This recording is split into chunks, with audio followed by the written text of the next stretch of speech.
Hi, my name is John Fortner, and this is my video report for Lab 5, Magnetic Braking with Faraday. Lab 5, Magnetic Braking with Faraday, investigates the motion of a barb magnet falling through a conductive tube. The magnet is slowed in its fall by an oppositely oriented magnetic field produced by the effect of Faraday's law on the tube. So the lab relies on the formula for the magnetic field produced by a magnetic dipole, as well as formulas describing the effect of Faraday's law on the metal tube and the magnetic field the tube produces as a result. Finally, the lab relies on Newton's third law, which states that every force has an equal and opposite force. In this case, the magnetic force exerted by the barb magnet on the tube results in an opposite force exerted on the magnet. So in this lab, we observe the time it takes for a barb magnet to fall straight down through a tube made of aluminum foil. We conduct 5 trials and take our result as the average result of those trials. And then we compare that experimental result with the result produced by our computational model in GlowScript. So this Excel sheet shows the data from the lab. So this column here is the actual result from the experiment of the 5 trials. So each time we found 0.9 seconds as the time it took to fall for 4 of the trials, and then 1 second for the last trial. And then this box is the average, which was 0.92 seconds. And then these values are in meters, the length of the tube, the thickness of the foil around the tube, and the inner radius of the tube, which is the radius within the actual foil. So the computational model works by modeling the foil tube as a series of rings, and then uses a loop to calculate the magnetic force from the falling magnet on each of the rings. And then using the principle of Newton's third law, that also is a calculation for the opposing force from each ring on the magnet. And then the model calculates the net force on the falling magnet, which is the magnetic force on the magnet from the tube, plus the gravitational force on the magnet.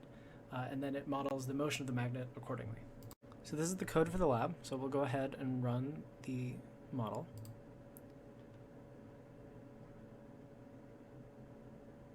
And as we see, the magnet descends through the tube.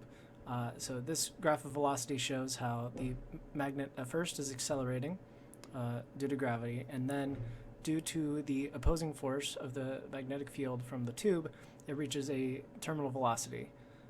And then stays at that velocity throughout its descent through the tube. So this is in effect the same as a drag force. It's just caused by a magnetic force rather than the force of air resistance. And then we see that the time in the tube was 0.959 seconds.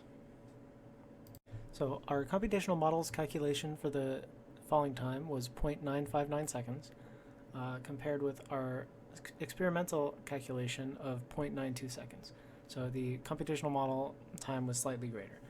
However, they were actually very close, and this is a very reasonable amount of error, especially given that the model was based on very precise measurements of the width and length of the tube. So very small differences in the amount of foil around the tube would have made a big difference in the amount of time it took for the magnet to descend through the tube.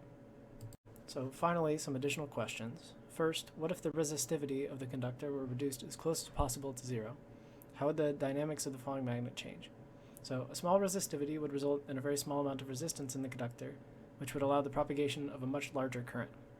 And the presence of a larger induced current in the tube would lead to a greater magnetic force on the magnet, which would slow its descent even more than we observe in the experiment.